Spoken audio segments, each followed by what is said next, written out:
Do you remember Monster in My Pocket? I suppose the line would only be known to a certain generation of people who were children in the 1980s and their parents.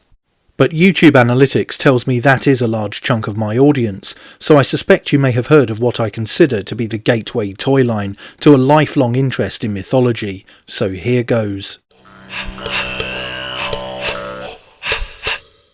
Hello everyone. This is the Monster in My Pocket rendering of Spring-Heeled Jack. Now, for those not familiar with Monster in My Pocket, they were a collectible toy line where you bought individual blind bag type purchases, and they each had these small little monsters in them. Some were from horror movies, some were mythological characters, others were sort of cryptids. Controversially, there were some religious deities in there. Kali is a particular one that comes to mind. So why am I talking about these strange little things? Well, it's because I can draw a straight line between the first one of these I got, which sadly this one isn't. It's something I acquired later in a bout of nostalgia. But I can draw a straight line between that and my now adult interest in mythology, history, cryptids, bizarre events from history. So with that in mind, this is aiming to be the first in a potential infrequent series, looking at Monster in My Pocket, and in particular looking at the individual ones and delving a little bit further into the real history of these. That's the history of the characters, not the history of the toy line, although I will talk about that to begin with, so let's do that now. In the early 1990s, Monster in My Pocket became a toy phenomenon.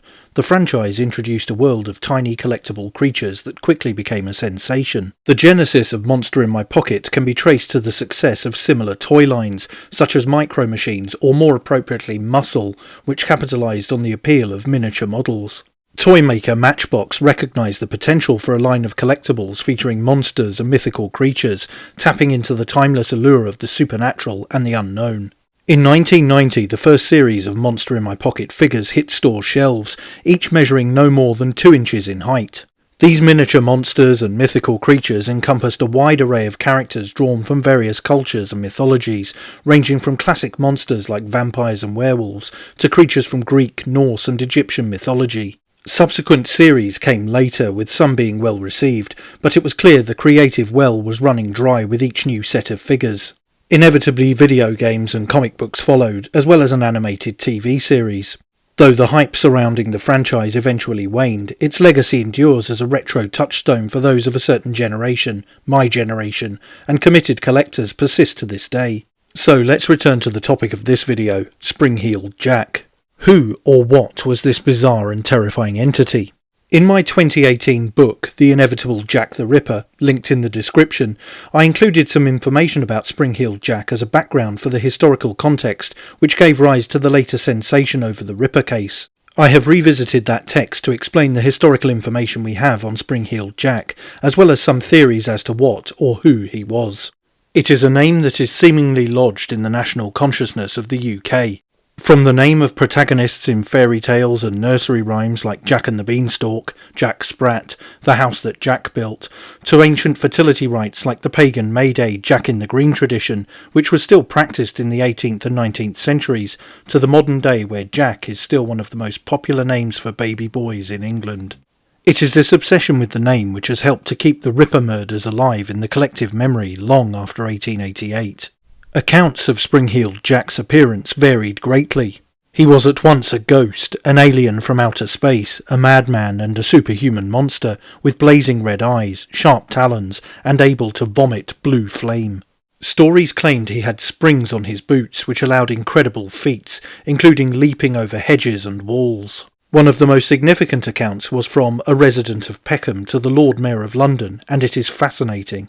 It read, "It appears that some individuals of, as the writer believes, the highest ranks of life, have laid a wager with a mischievous and foolhardy companion, that he durst not take upon himself the task of visiting many of the villages near London in 3 different disguises, a ghost, a bear and a devil. And moreover he will not enter a gentleman's gardens for the purpose of alarming the inmates of the house." The wager has, however, been accepted, and the unmanly villain has succeeded in depriving 7 ladies of their senses, 2 of whom are not likely to recover, but to become burdens to their families. At one house the man rang the bell, and on the servant coming to the door, this worse-than brute stood in no less dreadful figure than a spectre clad most perfectly. The consequence was that the poor girl immediately swooned, and has never from that moment been in her senses. The affair has now been going on for some time, and, strange to say, the papers are still silent on the subject. The writer has reason to believe that they have the whole history at their finger ends, but through interested motives are induced to remain silent. One suspect at the time was Irish nobleman Henry de la Poer Beresford, the Marquess of Waterford. A popular trope at the time was the notion of wealthy young men embarking on hijinks at the expense of the poor, and poor women in particular. Bizarre rituals and riotous dining clubs exist to this day at England's top universities, where wealthy young men would attend. These traditions would at best be alien and at worst terrifying to the so-called lower orders. The tradition of the Mallard song, and particularly the Lord Mallard ritual, highlight the often bizarre antics of the British upper classes through the ages. The ancient tradition of All Souls College, Oxford, involves an annual singing of the Mallard song at the bursar's dinner and the college's Gawdy each November. It is also sung in a special rite performed once a century. In the ceremony, fellows parade around with flaming torches led by a Lord Mallard, who is held aloft on a chair. The duck-worshipping gaggle then go in search of a giant mallard that supposedly flew out of the foundations of the college when it was being built in 1437. It gets stranger still as the party are led by one member brandishing a duck, originally dead, now made of wood, strung to the end of a pole.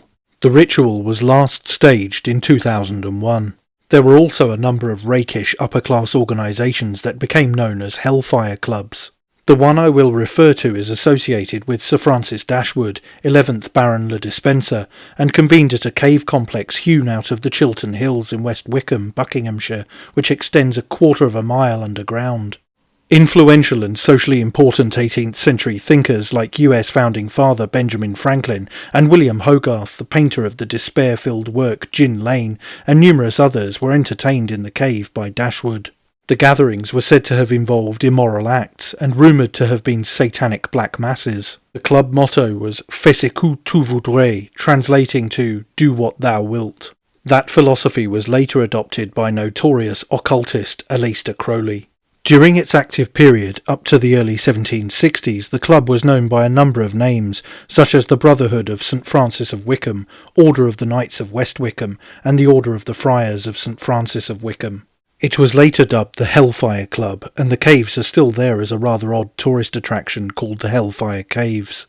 Women were hired for the entertainment of the rakes who attended and were referred to as nuns by club members. This inverted morality and exploitation of the less wealthy highlights a broader attitude among the upper classes and makes the theory that Spring-Heeled Jack could have been a lunatic rake taking part in a deranged wager not wholly absurd.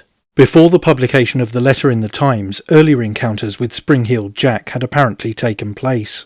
According to much later accounts, in October 1837, a servant girl by the name of Mary Stevens was walking to her workplace in Lavender Hill after visiting her parents in Battersea. On her way through Clapham Common, a strange figure leapt at her out of a dark alley. He grabbed her so she could not move and began kissing her while ripping at her clothes and touching her flesh with claws. The attacker's talons were described as cold and clammy, as those of a corpse. The girl screamed and then the attacker fled. The following day he is said to have struck again. This time he employed a technique which would become something of a trademark. He leapt in the way of a passing carriage, causing the coachman to swerve and lose control of the vehicle. He crashed and was severely injured. Witnesses described the madman's escape and claimed he jumped over a 9-foot wall while screeching with a high-pitched laugh. News of the lunatic spread and the press dubbed the attacker Spring-Heeled Jack. He allegedly attacked numerous times, striking in Limehouse in London and as far away as Liverpool. A similar being called Perak was also said to have been seen in Prague between 1939 and 1945 in what was then Czechoslovakia. The sightings inspired stories of Perak fighting the occupying Germans, which in turn kept his legend alive. So let me know if you'd like me to cover more of the history and mythology of Monsters in My Pocket characters. As we've seen, there is more to these tiny toys than meets the eye. But that's it for this video. Don't forget to like, share, and most importantly subscribe. And you can also support the channel on Subscribestar via the link in the description or via YouTube Super Thanks. Thanks for watching. Bye for now.